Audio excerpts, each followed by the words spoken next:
Xin chào các bạn đã quay trở lại với Mọt Game. Heartbeat Plus vừa tung trailer tiếp theo của Áo Cưới Giấy 5, tiết lộ thêm một số thông tin thú vị để bà con tha hồ đồn đoán về cốt truyện của trò chơi. Nhà Mọt dĩ nhiên cũng có một số nhận định thú vị về chuyện này. Vậy cùng Mọt tôi theo dõi trong video ngày hôm nay nhé. Bắt đầu nào.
Lương Chúc phiên bản mới sẽ xuất hiện. Theo thông tin từ nhà phát hành thì phần 5 của vũ trụ Áo Cưới Giấy Vô Gian Mộng Cảnh sẽ chính thức ra mắt vào mùa hè năm 2023. Và nếu bạn để ý thì khác với trailer trong video phân tích lần trước của tôi, trailer thứ hai vừa ra mắt được Heartbeat Plus truyền tải nhiều nội dung hơn, thậm chí còn hé lộ phần nào cốt truyện của phần 5. Câu chuyện trong trailer được thuật lại qua lời của người kể chuyện, một nghề nghiệp rất cổ xưa mà ta thường thấy trong các bộ phim cổ trang Trung Hoa. Hòa mình theo lời của người kể chuyện, ta sẽ thấy hình ảnh một đôi bướm bị nhốt trong lọ thủy tinh. Sau khi thoát ra, đôi bướm ấy bay đến bên cạnh bàn trang điểm của một cô gái. Tại đó ta sẽ thấy cô gái cầm trong tay hai con rối, một hồng và một xanh. Tiếp đó ta sẽ thấy cảnh một chàng trai ngã xuống từ vách núi và nằm liệt giường vì bệnh nặng. Một cô gái mặc trang phục tân nương ngồi khóc trong phòng tân hôn. Cuối cùng là cảnh một bãi tha ma. Đôi bướm sau đó đậu vào tay cô gái trang điểm trước gương, rồi bị cô ta bóp nát. Và trailer cũng kết thúc tại đây. Như vậy thông qua trailer chúng ta có thể thấy được câu chuyện đại khái là có một chàng trai vì người yêu nên bị rơi xuống vách núi, bị bệnh nằm liệt giường. Người yêu của chàng trai sau đó được gả cho một gia đình khác, còn chàng trai ấy thì qua đời vì bạo bệnh. Nghe đến đây các bạn có thấy quen không? Vì toàn bộ tình tiết trên giống hệt với câu chuyện của Lương Sơn Bá và Trúc Anh Đại. Và nếu là một người xem kịch, các bạn sẽ ngay lập tức nhận ra bộ quần áo của hai con rối trong tay nhân vật nữ là trang phục đặc trưng của vở kịch Lương Chúc. Bộ áo màu xanh là của diễn viên vai Lương Sơn Bá, còn màu hồng là của diễn viên sắm vai Trúc Anh Đại. Thực ra trang phục Lương Chúc có sự thay đổi theo thời gian, chẳng hạn như vở truyện Tình Lương Chúc do Viên Tuyết Phân và Phạm Thùy Quyên diễn năm 1945. Trang phục sẽ có màu xanh và đỏ, hoặc là xanh trắng và đỏ, cũng có khi là xanh lá liễu và trắng. Kịch bản của truyện tình này cũng được bổ sung và thêm thắt theo thời gian. Nhưng nếu so sánh sự tương đồng về trang phục, tôi nghĩ phía Heartbeat Plus đang tham khảo tạo hình của vở Liễu Ấm Ký do Mã Ngạn Tường cải biên lại từ truyện tình Lương Chúc vào năm 1953. Nhưng nếu chỉ lấy cảm hứng từ truyện tình Lương Chúc thì có gì để nói, vì ta đều biết truyện tình Lương Chúc đã được Heartbeat Plus lấy cảm hứng cho hai nhân vật Lương Thiếu Bình và Trúc Tiểu Hồng trong Áo Cưới Giấy 2. Và truyện tình bi kịch của hai người này thì fan Áo Cưới Giấy chắc chắn thuộc nằm lòng rồi.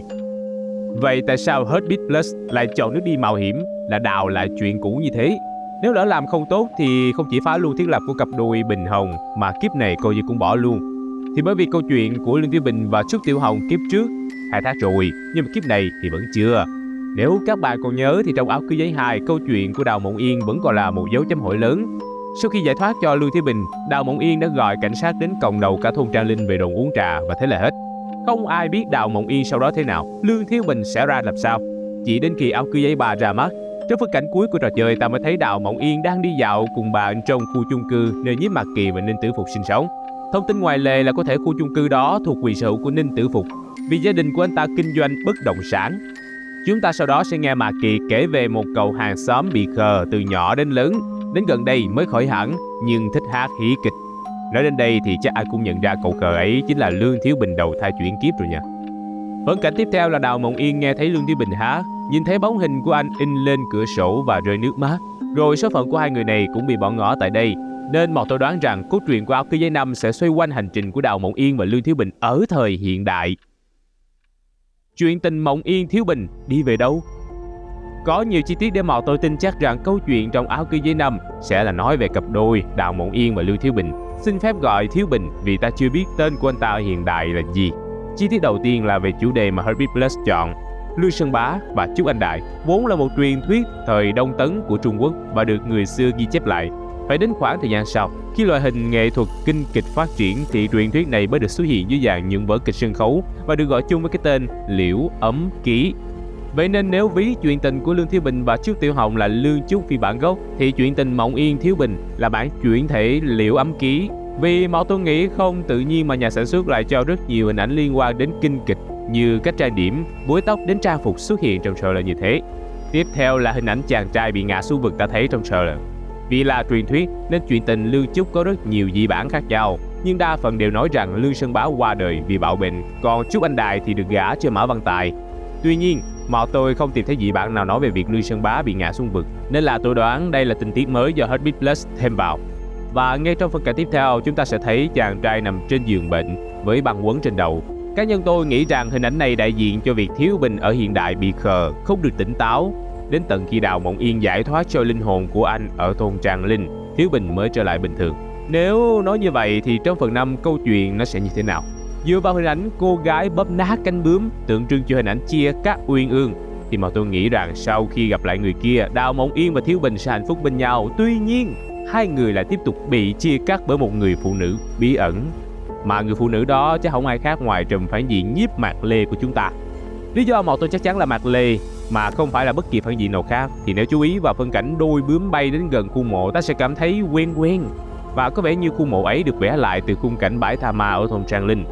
Mà đã nói đến thôn Trang Linh thì kiểu gì cũng có dấu tay của chị Mạc Lê và Lục Tán Bồ Tát rồi. Cho dù không phải chị Mạc Lê chủ mưu thì sau 4 phần game mà tôi nghĩ kiểu gì chị ta cũng nhúng tay vào, dù ít hay nhiều. Heartbeat Plus vẫn thích đánh đố game thủ. Nếu câu chuyện Áo Cưới Giấy Năm theo đúng những gì mà tôi kể thật thì nó lại dễ đoán quá, không có gì hấp dẫn cả. Nên đó là lúc ta đến với giả thuyết thứ hai, hay mà tôi gọi đơn giản là chuyên mục chém gió bay nóc. Đầu tiên, dựa vào trang phục mà nhân vật nam mặc trong trò chơi, chúng ta có thể thấy rằng nhân vật nam chính của câu chuyện xuất hiện vào thời Dân Quốc. Trang phục anh ta mặc là trường bào, trang phục mà những người làm nghề kể chuyện thường mặc, nên khả năng cao anh chàng bị rơi vực chính là người kể chuyện. Và sau khi bắt đầu trải qua hết thảy những bi kịch thì anh ta bắt đầu ngồi kể lại chúng cho chúng ta nghe. Vậy bi kịch của chàng trai này là gì? Và liệu anh ta có phải là Lương Thiếu Bình? Trong giả thuyết này thì tôi nghĩ rằng chàng trai này không phải Lương Thiếu Bình đâu. Bởi vì nếu bạn còn nhớ thì trong phần 4 game Áo Cưới Giấy không có chi tiết nào đề cập đến việc Thiếu Bình từng té vực. Người duy nhất nhảy vực chỉ có Trúc Tiểu Hồng mà thôi. Nên tôi nghĩ rằng chàng trai này cũng là một người ở thôn Trang Linh có quen biết với Lương Thiếu Bình và thậm chí là từng giúp Thiếu Bình giải cứu Trúc Tiểu Hồng trong Áo Cưới Giấy 2. Lý do mà tôi liên kết mọi thứ với Thiếu Bình là vì anh ta là nhân vật duy nhất có mối liên hệ với kinh kịch và vở kịch Lương Sơn Bá Trúc Anh Đại. Tiếp tục, chàng trai này có lẽ bị ai đó hãm hại nên mới rơi xuống vực. Tuy may mắn sống sót nhưng vết thương ở đầu ám chỉ anh ta đã bị mất trí nhớ, không thể nào nhớ được người mình yêu. Có lẽ điều đó đã đưa ta đến với phân cảnh cô gái mặc áo tân nương ngồi khóc trong phòng cưới. Vì ngỡ rằng mình bị người yêu phản bội, cô gái đó đã tự kết liễu cuộc đời mình. Hoặc cũng có thể, hình ảnh tân nương này đang ám chỉ đến cô gái đó trở thành nạn nhân tiếp theo của tục hiến tế tân nương giấy. Chàng trai khi biết tin thì đau đớn tột cùng nên quyết định quyên sinh cùng cô gái. Nhưng sau khi đầu thai chuyển kiếp đến hiện đại, cả hai người tiếp tục bị chia rẽ, không thể đến được với nhau. Mà người chia rẽ đôi uyên ương này mà tôi nghĩ đó là một cô gái có tình ý với chàng trai. Có thể cô ta đơn phương chàng trai ấy nhưng lại không được chàng trai chấp nhận. Tức giận vì chàng trai không yêu mình, cô gái si tình đã làm ra những hành động chia rẽ uyên ương, thậm chí là biến người yêu của chàng trai kia trở thành tân nương giấy. Oán hận của cô gái si tình lớn đến nỗi sau khi chàng trai quyên sinh cùng người mình yêu, cô ta đã nguyền rủa để cả hai đời đời kiếp kiếp không đến được với nhau. Sau đó trở thành một lệ quỷ, tiếp tục chia rẽ tình cảm của hai người kia và bắt chàng trai về làm chồng mình. Mà ở hiện tại, danh sách tân nương giấy của thôn Trang Linh đã biết gần hết rồi. Chỉ duy nhất có một người vẫn còn là bí ẩn, chính là quỷ tân nương được thờ phụng ở thôn Mạc Thủy. Nên có lẽ nào trong phần 5 này Heartbeat Plus sẽ hé lộ cho chúng ta thân phận thật sự của quỷ tân nương hay không? Và các bạn nghĩ như thế nào về điều này? Hãy cho Mò tôi biết suy nghĩ của các bạn ở bình luận bên dưới nha. Và đó cũng là kết thúc cho video phân tích trailer thứ hai của áo cưới giấy 5. Nếu các bạn chưa xem qua series áo cưới giấy của nhà Mò thì tôi có để link ở dưới phần mô tả đó. Nhớ xem lại để chuẩn bị tinh thần đầy đủ hướng trọn một trời drama trong áo cưới giấy 5 nha. Giờ thì xin chào và hẹn gặp lại các bạn trong những video sau. Bye bye.